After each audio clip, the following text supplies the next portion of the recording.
Hello and welcome once again to Wars Going On. I'm Arcturus and we're here on the Forerunner server bringing the latest in what's going on in Watcher of Realms. As ever, this community-based podcast, so please do remember to like, share, hype and subscribe because it really does help grow the channel. There's plenty to talk about this week with loads of new events announced. We've got a new limited hero starting next week and we will be having a look at some of the things in her kit and discussing where we think she will use.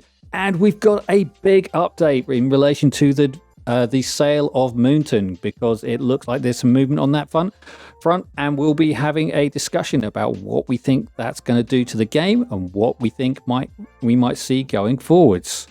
So, first up, let's. I know my co-host here has already done a big video on the what's to come, but for the sake of the Wars Going On viewers, here we are with the Easter events, and there's plenty to talk about. I think it doesn't actually say anywhere in here, but it did say there was quite a lot of summons to come, didn't there, in this event? Yeah, there was the blurb that went with it, wasn't there? Said 100 and isn't that top bit there?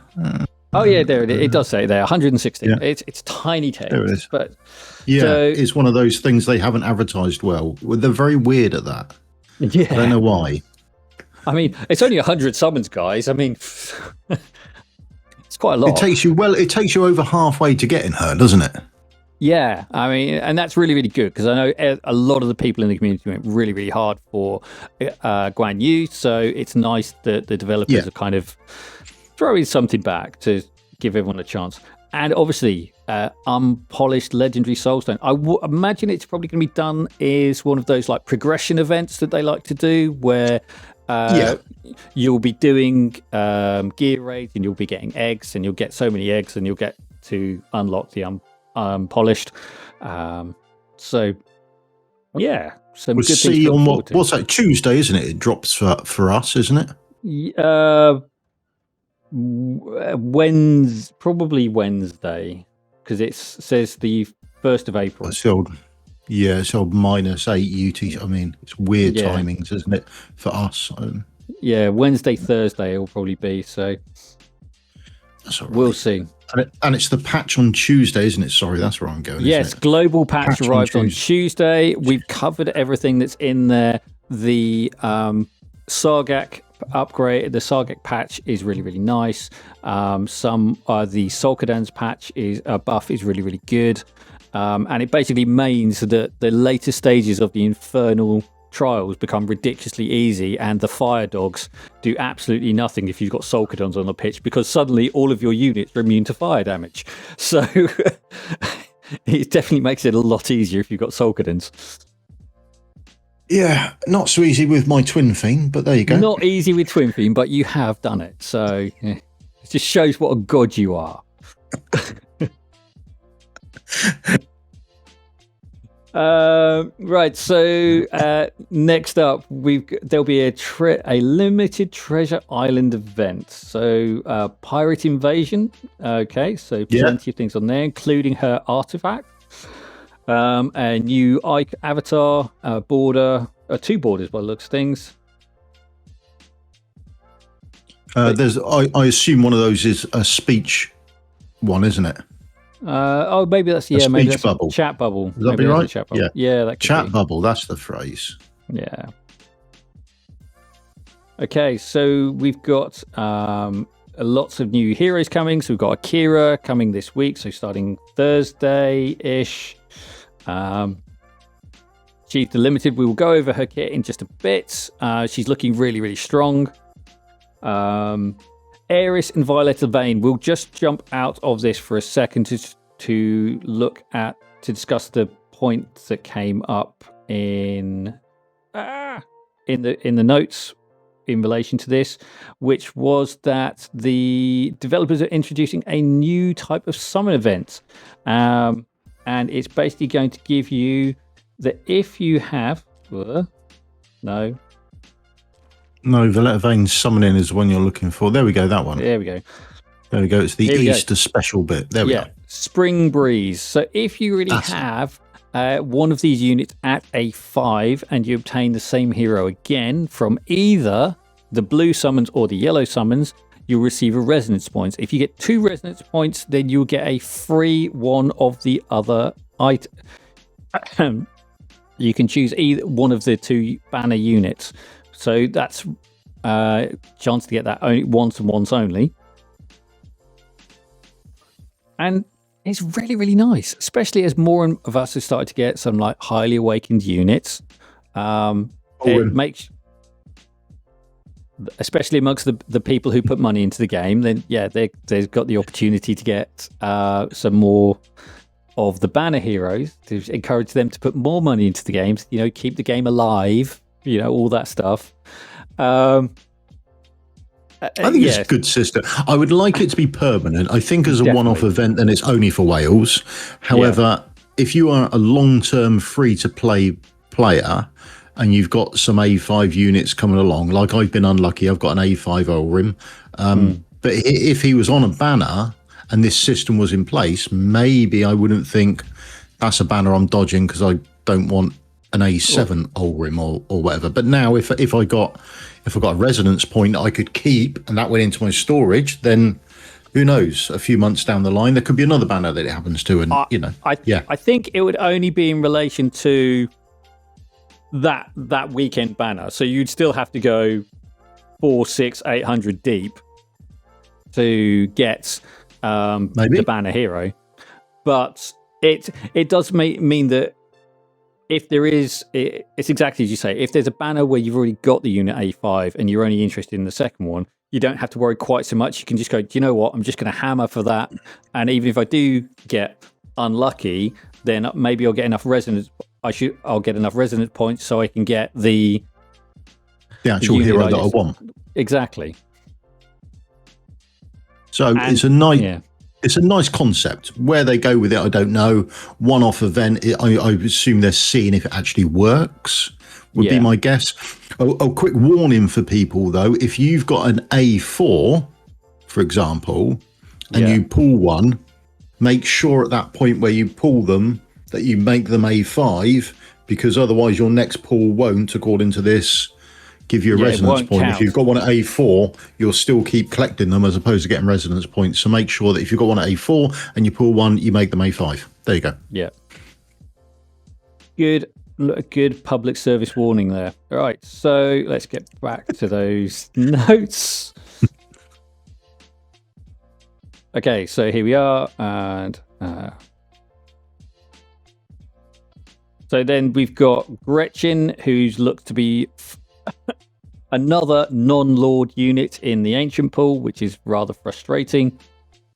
Along with Sulkadins. So that's a really good banner if you don't have Sulkadins, and Gretchen's looking to be really strong for the Infernals.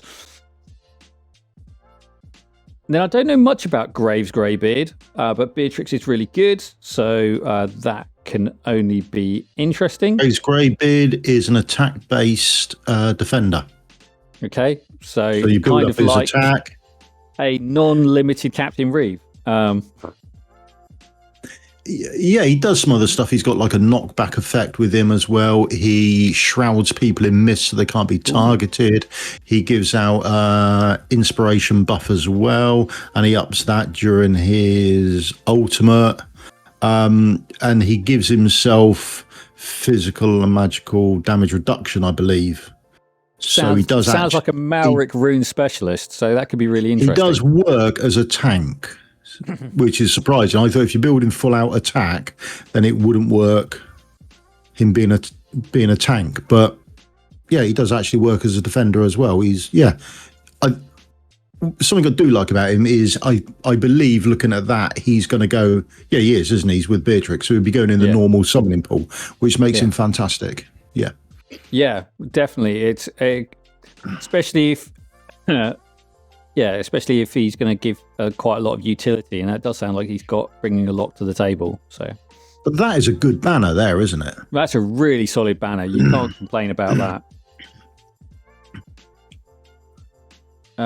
Next up is another non-Lord unit. So we're still waiting. So they did say in the last dev notes that they were they're still planning. They're planning on having the non-Lord pity in place in the first half of the year. So sometime before the anniversary, we should see the non-Lord Pity. Yeah, I mean, they're bringing out these new heroes and they haven't done it. I mean, that's always... I mean, I'm not pulling at the moment because I'm so close to Lord Pity, and I know they're bringing out some new lords. Is the next lord going to be Ingrid 2.0? And they haven't got this Pity in place for non-lords, so I'm sort of at a point where I'm thinking, well, maybe I'm not gonna pull for anything.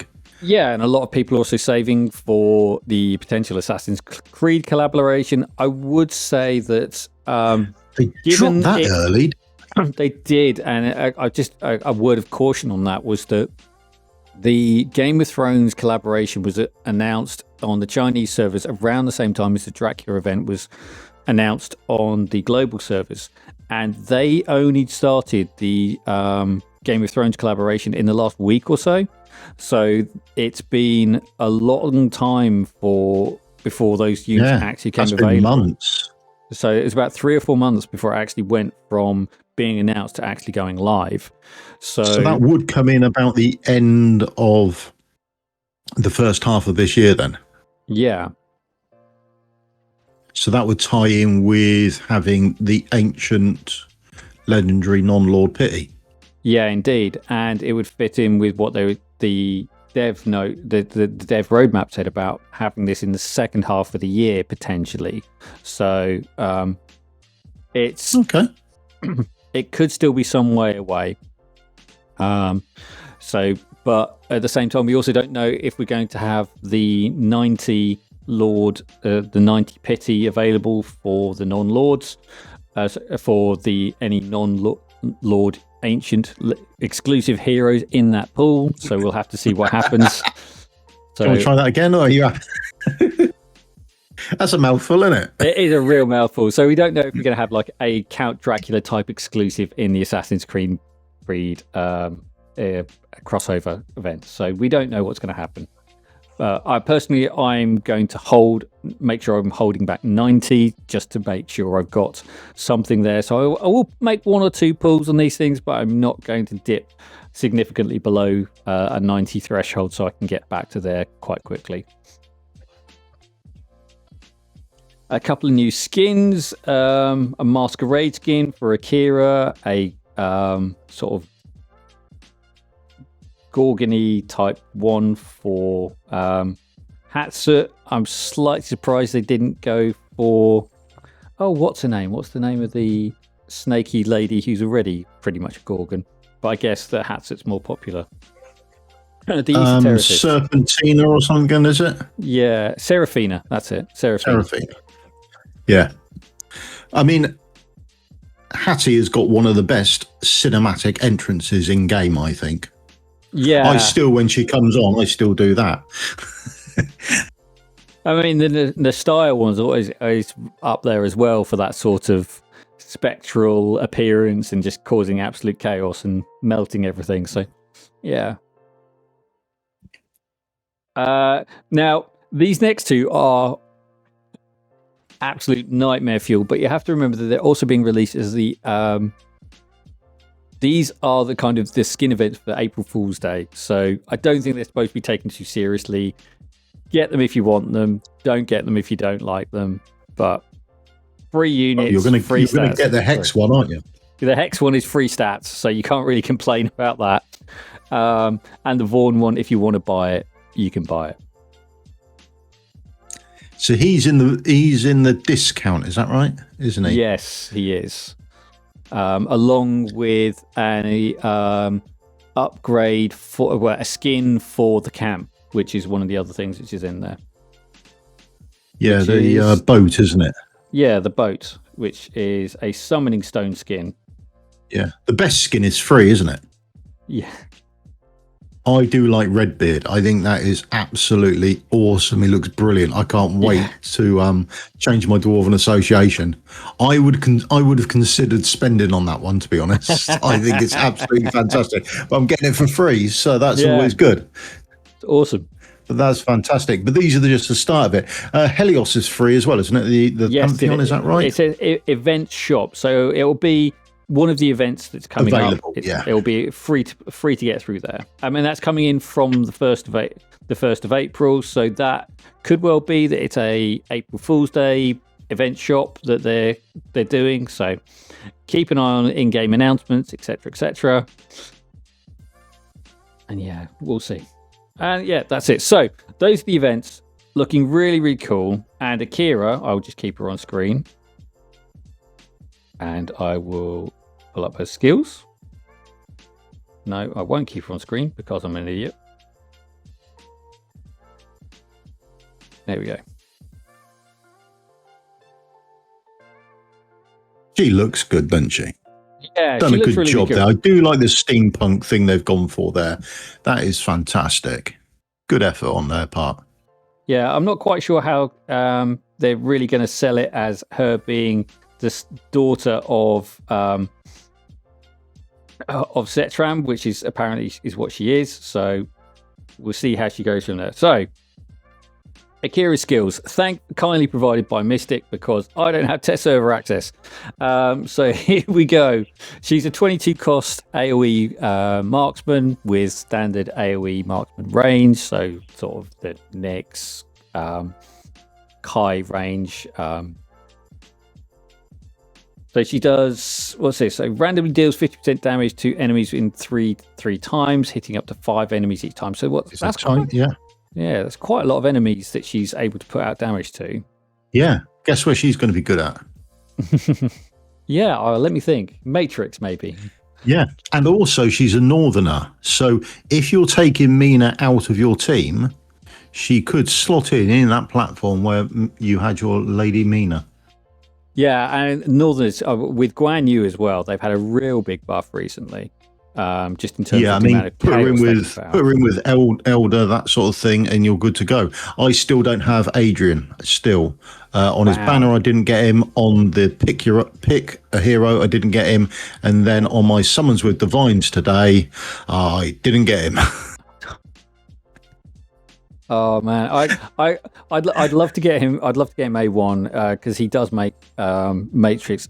He's one of the sort of step change units that you can get for Matrix. I mean, you can do fun things with Sun Wukong and using his clones to take the tanks, but it does then limits your placement about other units, because if you can't get a clone down, then you're dead.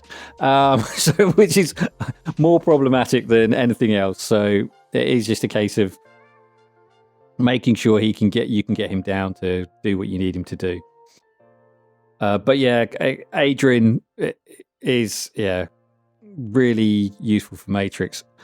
So she's got this talent here. This is a phantom she can put down.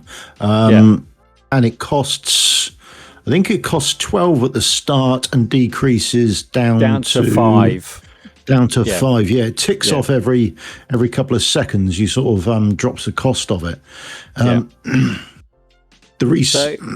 So initial cost is 12, reduces cost by 1 every 3 seconds. When in deployment bar, down to minimum cost of 5. When deployed, it gets 100% of the hero's attributes and basic attack. After 15 seconds, it removes itself. If the hero takes fatal damage, it's removed and the hero becomes immune to damage for 3 seconds. So sort of. Let's touch on that to start with, okay? Right.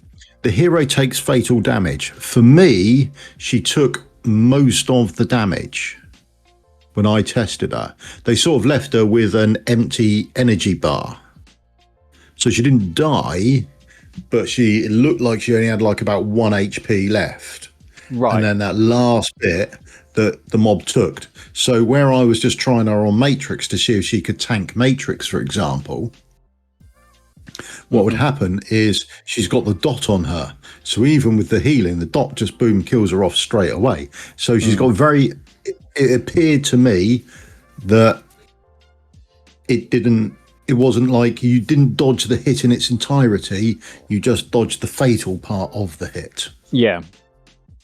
And that's kind of how I read that wording. It's not unyielding for a period of time. It's you won't die as long as the clone is there, but you'll still need healing. So you might need to be a bit careful about how you place her, but definitely looks like there's going to be utility there with that clone and her. So for me, do you remember Almighty Sword's 324 run? Yes. Where he used Lady Mina, and then he used Beelzebub facing over to the right, didn't he, to clear off the right-hand side. Now, he used on the left, he used Dr. Van Helsing. Van Helsing, didn't he, on the left? I think you could use her on the left and put her clone on the right, so maybe you wouldn't need as much gear or awakenings on your Beelzebub and Lady Mina. I think maybe that would be my take on one of the places that you might be able to use her. Yeah, definitely. I can see that working really, really well. Because again, it's like the Ruin Hollow arrows or Lady Alexandra's extra shots around the map. It's just that extra few hits which just make all the difference because of the damage threshold, the sort of the HP thresholds on the 324 units. That you just need that extra 1 or 2 hits just to bring everything down. And I think that sounds like a perfect use case for her. Yeah, so what else? Right, Rage Regen as well. Oh, yeah. This doesn't work at the moment. I did wonder that from all the videos I'd seen. It did look on the test server, she's a little bit buggy, so hopefully they'll get that fixed in the next couple of days. Yeah, they have said it won't go live with that. They have said they'll get it sorted beforehand. So when we first tell, I mean, it says 2% rage, but I think she was only doing 1. But have a look at it. It does 2% rage per second, but the buff is only 1 second long. So she puts it on someone. So she does a hit, and then she puts the buff on someone for that hit, and then she'll go back to hitting, and then she'll put on the buff on someone else. Now, when she goes back to hitting again, that it's likely the buff on the first person's gone, so she will then put it back on. So there's this constant removal and putting on of the buff during this period of time for her. Okay. But at the moment, whilst testing on the test server, it did only show 1%. So the extra when you skill her up doesn't seem to go on there. So that has been highlighted to them, and they said that's in hand. They are taking care of it, and will be. I think they said will be sorted by the time it goes live. Whether that means that it's going to be sorted and they're going to change the wording so it'll only be a maximum of 1%. No, I don't know. But hopefully they'll keep it at the 2% and fix the action on it. I'm just thinking, because obviously recently they've made changes to Lynx to try and have her do more damage with Winter's Bite. And obviously, this lady's coming onto the pitch and she's applying Winter's Bite. So there may be some synergy between Lynx and... I think there could be. The problem is, where and who would you remove? I think for Matrix, if you put her, she fits in very well where Lady Mina would be. And Lady Mina's just going to nerf for a lot of people. So she's an easy option to remove. But then if you put her in, who would you remove from your Northern faction to put Lynx in? Yeah, I think that is the problem. That and also the Piercer units are struggling fundamentally. Even if you're going because the units have got normal damage, normal armor, they're very difficult to take down without the low attack thresholds on the Piercer units, because they're generally looking at that 20% buff for taking on light armor to really bring them into the fold. But without that, they're just lacking, really. I put into the devs recently that the Spellbane units should have light armor and the Bulwark should have heavy armor, because then you're getting the damage type bonuses available to the teams. They're probably not going to go for it, but it would at least give you the option. How long? But it must have been taking you longer to type it than it did for them to tell you to jog on. They haven't told me to jog on, but that's fine. Haven't they? No, but officially, they haven't officially. They're probably just ignoring me. But yeah, I think that would be a really nice change for the at least it would give the Star Piercers some viability in Matrix, which they're lacking at the moment. Yeah. I mean, even if they only did it for Spellbane, then it would just make it and gave the units their light armor, because normal damage is doing standard damage against light armor anyway. It just means that the Star Piercers can actually get in and be another team for people. It might just open things up a bit to some new different team combinations. But anyway, sidetrack. All right, a couple of other quick things then. So the Phantom, you get another Phantom every 60 seconds. Which goes down to by 1 second every time you kill a unit, which goes down to a minimum of 30-second interval. So there's plenty of opportunities. But it is 60 seconds at the point the Phantom disappears. It's not at 60 seconds the point of placement and it coming out of your hero task bar, for want of a better description, where your heroes are. So it's not at the point of placement, it's the point of it disappearing off the battlefield. That's when your 60 seconds starts. So you'll be wanting to place her just as the Pact of Silence bar is starting to go down, so that you can get through the Pact of Silence. She disappears right at the end of the Pact of Silence, and then now that gives you 45 seconds to get back round. So you've got to kill a number of enemies to make sure that you can get her back round, because she needs 45 seconds, not 1 minute. Okay, so you will have to factor that in. One of the things that may help is her exclusive. Her exclusive increases AoE damage by 20%, and then after the hero deals damage to the target inflicted with Winter's Bite or Freeze, she gets an extra attack of 8% for 10 seconds. She does AoE damage by 20%, and then if she hits something with Winter's Bite or Freeze on, then she gets an attack increase, not a damage increase, by 8%. Okay. Yeah. That's her exclusive. But as you level it up, you level up that AoE 20% part. Okay. And then her ultimate. Oh no, sorry, it's not her ultimate. It's her passive missile barrage. During the ultimate, continuously deals 30% damage to random enemies in range. This damage is doubled to enemies with Winter's Bite and Freeze. The more enemies in range, the higher the attack damage.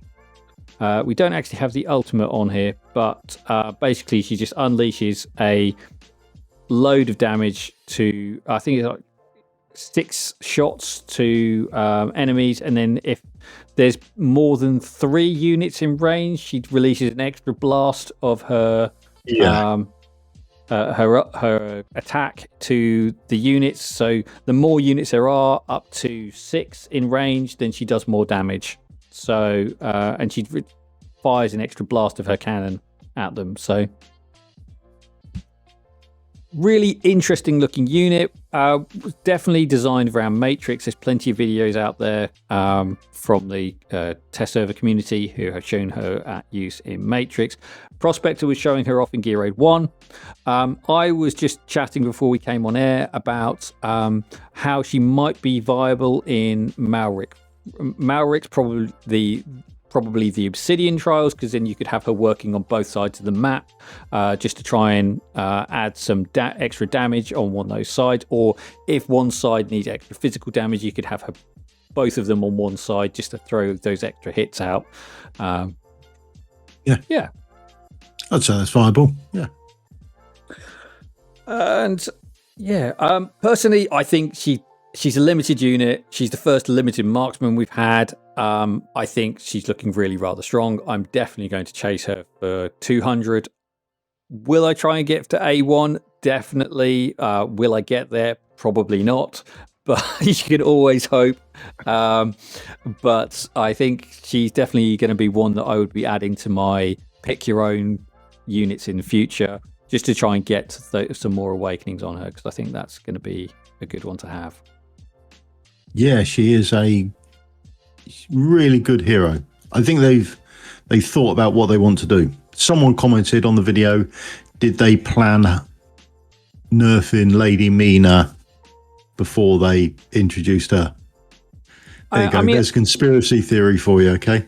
I think you can be as cynical as you like. I mean, Moonton do not have a good record for handling these things particularly well. However, what did unfortunately come to light at the same time as the extent of the bug for Lady Mina's damage had come to light, and they couldn't let it slide because people were starting to break 250k for the first time, and she was and shown that she was getting over like 5 million damage a hit in a 7-minute fight during her ultimate, and that would just keep scaling up because every time she cycled her ultimate, she'd find another unit, she'd scale up again, and she'd just get hitting more and more and more. And they had to do something to try and stop that. And it just means that everyone who was relying on her to put out a lot of damage in Matrix were suddenly hit with a, no, you can't do that anymore.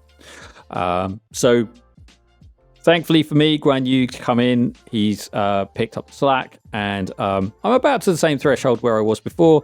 There is a strategy that someone posted and I shared on our Discord, which is basically using the sort of standard Elder, Rivenhold, Adrian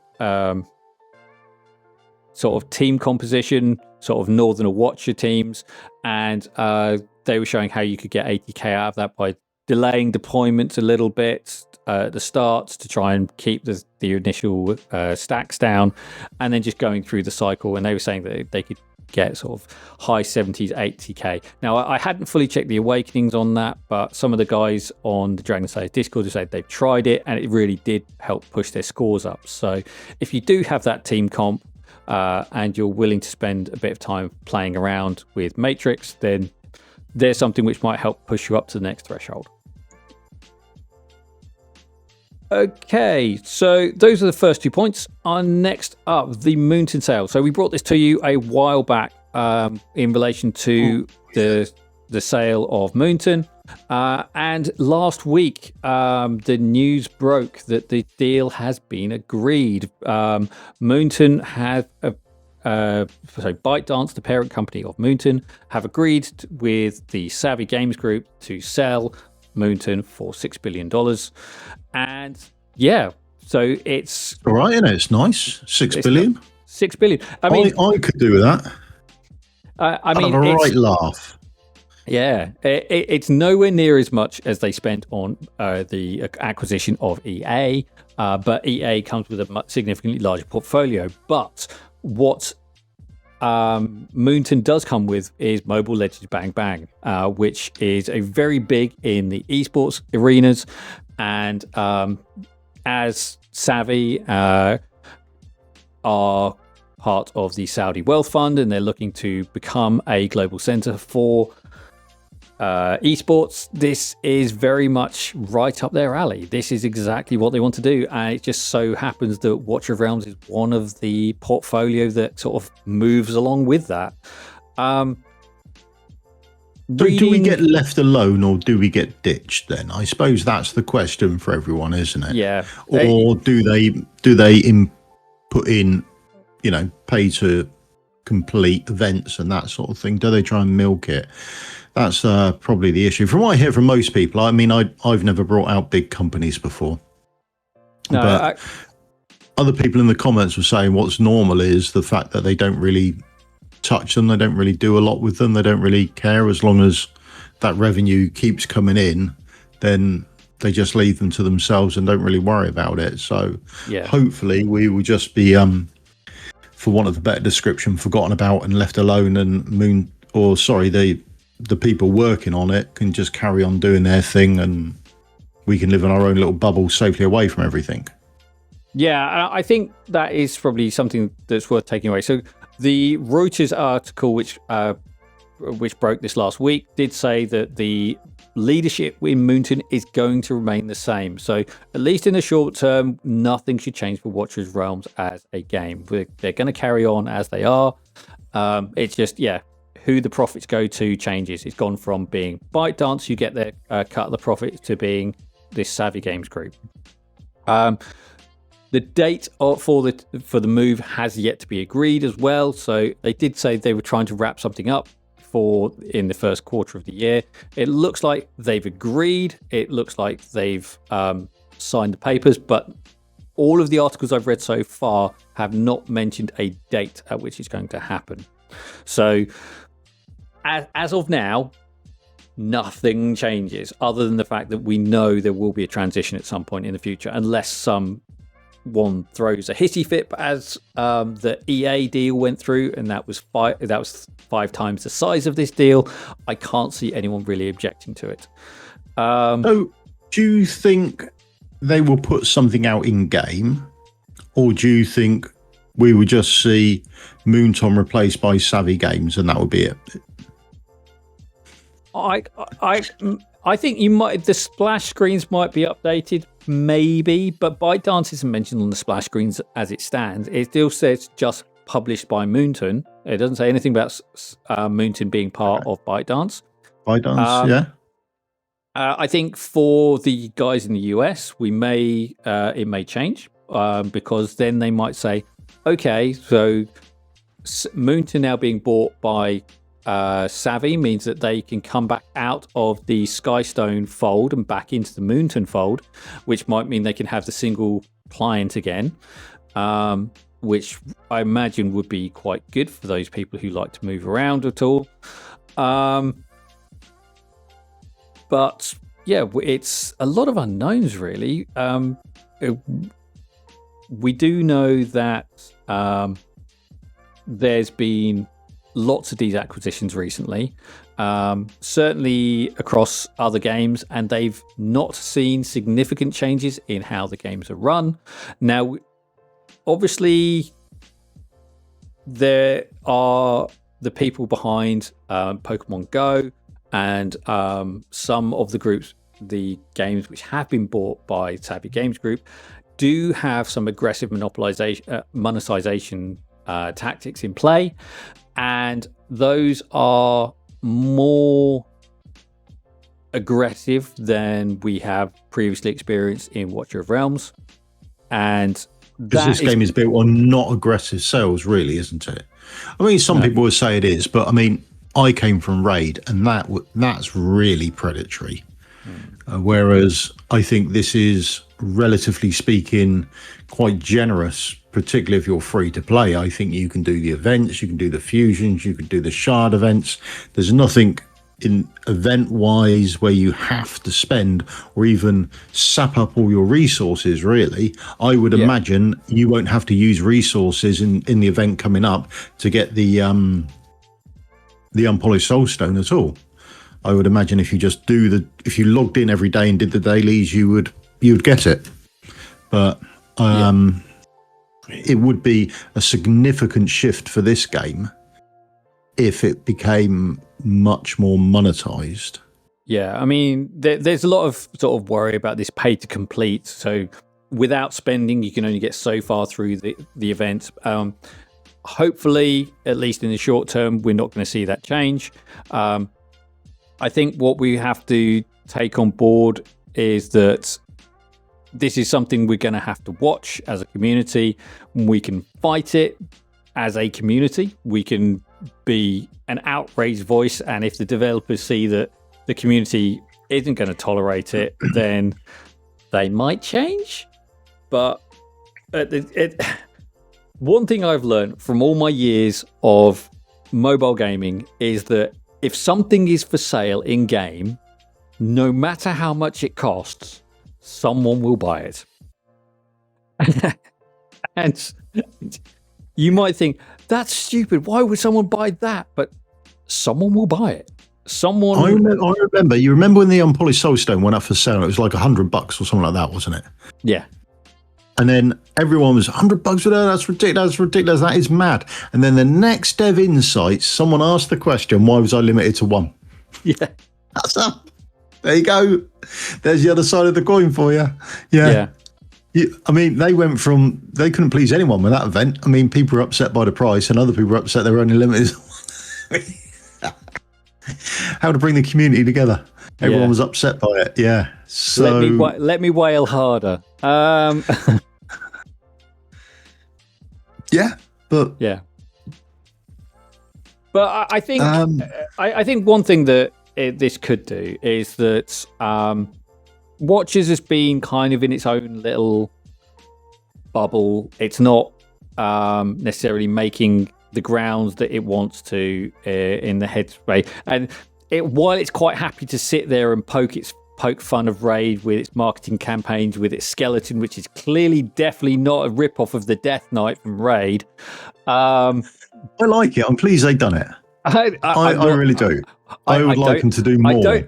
I don't hate it, but at the same time, it's like, well, if you're only trying to steal players from Raid, then that's fine. But if you want to like broaden your appeal, then you got to do something a bit different. And yeah, I mean, that's where the collaborations come in. The Assassin's Creed collaboration, the Dracula collaboration. They do bring more people in, but how the longevity of that is always going to be up for question. We've had a couple of guys join the Discord recently and who are very early game, and we're doing what we can to support them. But we know that the early game is rough because all the guides out there these days, everyone's using Sun Wukong or they're using Kagiri or this and that. And it's like some of these units just aren't available. I mean, yeah, Lady Mina, okay, now she's dropped out of the meta for Matrix, but she was like, if you wanted to push Matrix, she was like, yeah, you need this unit and you need her A1. Okay, yes, there's the reset event going on right now, and personally, I think Moonton were too quick because now people are going to reset it. They're going to, if they've invested soul stones in her and they've got them back, and when the update comes with the rework, people probably will have used that soul stone somewhere else, and then people will be annoyed again that they could have left her at A1 and whatever. So it's very, very difficult. I understand people were frustrated by the fact that they'd invested time and effort into her and then she wasn't performing as they expected after the fix. But at the same time, it's kind of, I'd much rather they just said, yeah, she's not working, we know about it, we will leave this reset event running until the rework is announced, and then you can make the decision. Yeah. But they've just done, you've got a week. Take it, leave it. Which I guess in some ways is bad for them, because then it puts a window on them to complete their rework of her.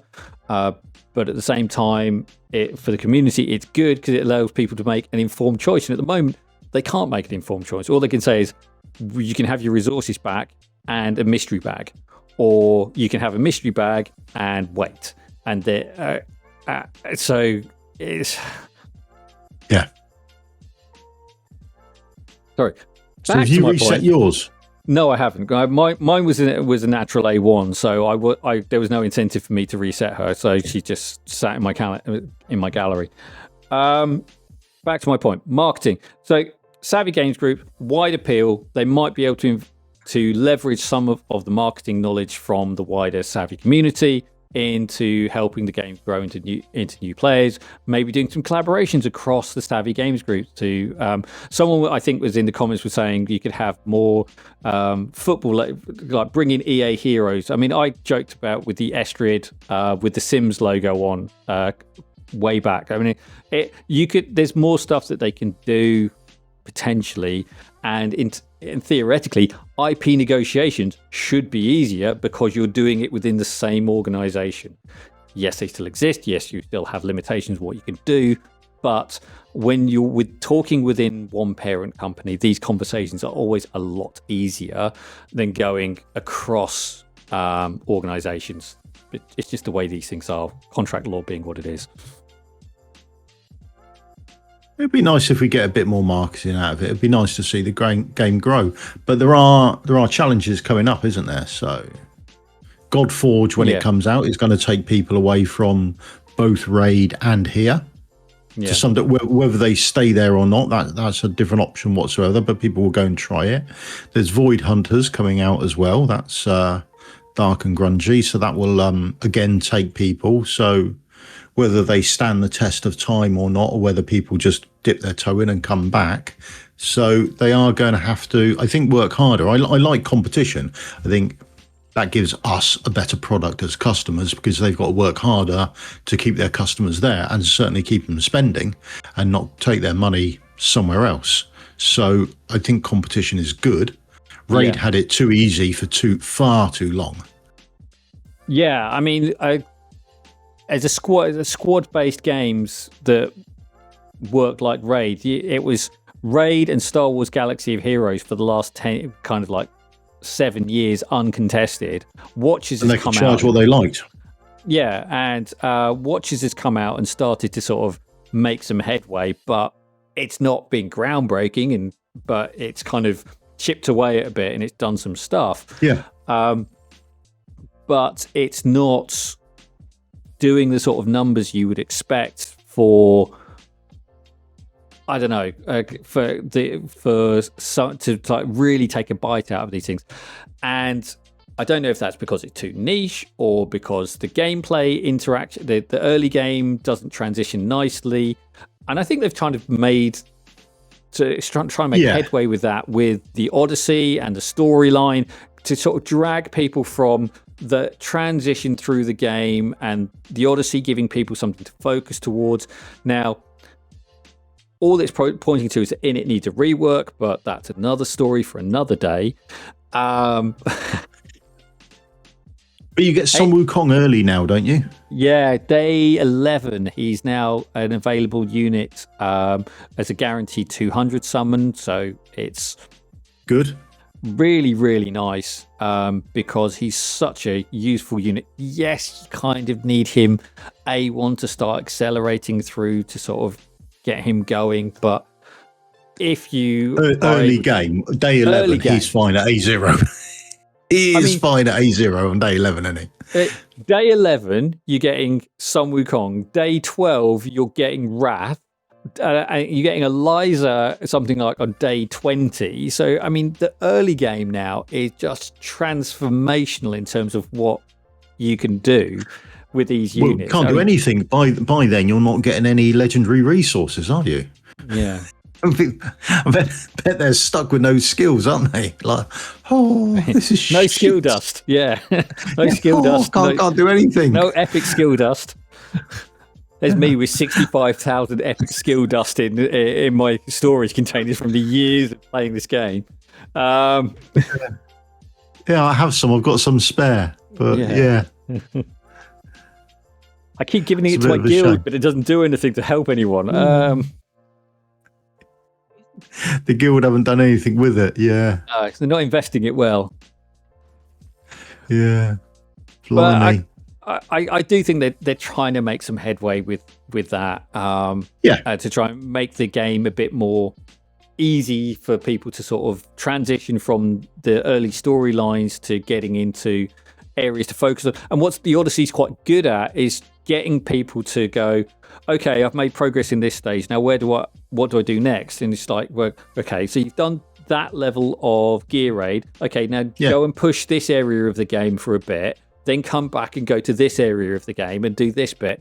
And I think that's really helpful because people do kind of come in and go, okay, so I've got the campaign and the gear raids and I don't really get storyline, and then I've got other bit. Yeah, do I need to do these fusions? Yeah, there's a lot going on, and you don't want to waste resources when you're only got a very finite amount of them early game. Yeah, it'd be nice to chuck them on. Yeah,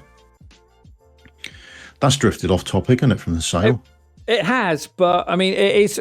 But it's about like bringing new players in, player retention, helping players progress in the game from an early game perspective, and keeping them around and getting them to spend money. And that's kind of what Watcher of Realms needs. It needs that influx of players. It needs them to stick around and spend money. And if the sale to Savvy means that we can start getting more exposure, we start getting more players coming in, if they stick around, that's good for the game. Now, so where are Bang Bang on this then? Are they all terrified of this, or are they thinking we're all off to Saudi to do massive esport events? So I've been kind of like scouring the Reddits of MLBB and trying to get a feel for it. And I think there are some people who are very much of the opinion of like, oh no, this is terrible. They're going to change is never good. That scenario, yeah, change is never good. They're going to like mean that we can't have semi-naked women as our anymore as our heroes. We're going to have Lust going to get a rework. Lust's going to get a rework, but all of this seems to be coming from a place of fear and FOD, really, fear, uncertainty, and doubt. There is no confirmation of this. There was one skin that was apparently going to come out on the Saudi server, but the Saudi server then never launched. So the skin in question was never actually released anywhere, and it wasn't that it was banned. They just didn't launch the server at the end of the day. And there's been a lot of speculation about what impact it could have on the game, but no one's actually seen anything. I mean, EA, I know the Sims community was very concerned about the fact that Savvy Games Group was going to buy it because it's got a very diverse community, and one of the things that people love about the Sims is the fact it does have this diverse community. And let's just say that the religious authorities of the Kingdom of Saudi Arabia don't always view the worldview of everyone in the same way. They have a very rigid view of how you should behave, and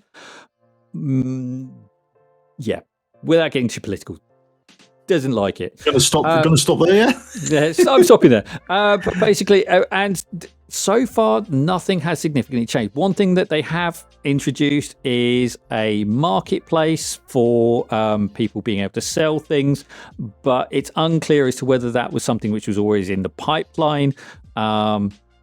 But it doesn't seem to have had a significant changes in the game. They're not stopping people from living alternative lifestyles within The Sims, and they don't seem to be stopping the content creators from doing things around that. So it doesn't look like, I think they're just kind of like happy just to stand back and rake in the money. I mean, they've got, at the end of the day, things like The Sims and things like Watcher of Realms, we are well down their level of interest. They're interested in esports. They're interested in all of the sports games that EA bring to the table. They're interested in the map making collection of Pokemon Go and everything that can go from that side of thing. They're interested in the esports of MLBB. We're just kind of like noise. We're a free game to them. We are extra revenue in their bank. They don't have to do a lot to us. They just have to say, are you still making money? Yes, then okay, you can keep going with that. Otherwise, they change the level of money they have to make. That's certainly something that we can't answer without speaking to someone at Moonton. And last time I tried to ask the question, I didn't get anything back. So I got blanked when I asked as well. Now it's more well known. I might broach the question again, but I put a question up and nothing was said, and then I put another question up about something else entirely, and that one was answered. So the one above it was answered. This one, no answer whatsoever about it, and then the one below it got answers again. So I did get a no comment from the creator CC. So the creator point of contact, but that was all. So. Maybe we'll see some changes, and hopefully it'd be good. It'd be nice to have some stuff going on in the background, or some high profile stuff with new IPs coming in. That'd be nice. Some more collabs, more people being interested in the game. So that'd be good. Can't be a bad thing. No, I think it's I would say at this time it's better to be hopeful than afraid, because without getting into the things about change curves and bringing people along, but it's very easy to be afraid and reluctant to change, and then letting that flavor how you're going to experience the whole process. Whereas if you go in sort of like slightly more optimistic, you might find that the experience of the change is significantly improved overall because you're more open to the concept of change and the things that can bring you to. Management theory in Watcher of Realms videos? Who knew? Yeah, so anyway, this, who knows what's going to come, but I think there's potentially some good things on the horizon with this. I think we don't have enough information. We will keep trying to ask the question. I implore you to ask customer service. They won't give you any answers, but if we ask the question enough times, then someone somewhere will realize that there's enough community interest that they might need to address this point. Don't harass the mods on the Discord because they don't know. But yeah, if we keep asking the question, they're going to have to respond to it. But I think overall, if there's something's going to change, we'll find out.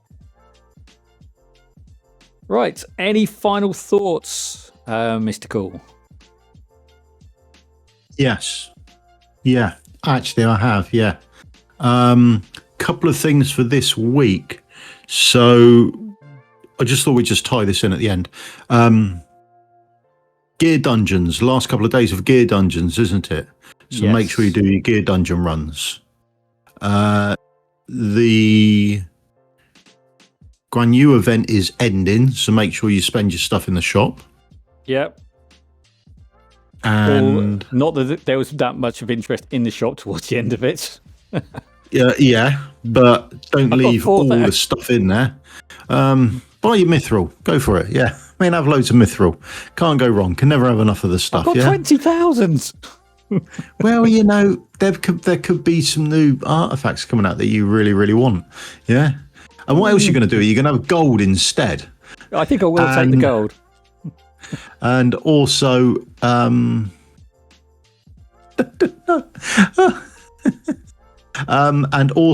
yeah, go to the fishing quest as well. Go to fishing masteries. Oh, yeah, fishing quest, fishing mastery, and it's the redeem. Redeem. Make sure you redeem your stuff as well. Okay, don't let that go as well, because you've only got a couple of days left to do that as well. So before we see you next week, you need to have done all this stuff. And I've still got no idea how you get anywhere on the leaderboard. Oh, it's completely. If anyone's got a tip, if anyone knows how you do it, give us a shout. It'd be interesting to find some theories on it. I'm with it's just all random. Yeah. There you go. They're the last bits from me. How's that for you? Brilliant. Thank you very much. That's been what War's Going On, and we will see you all in the next episode. Bye-bye. Cheers. Bye.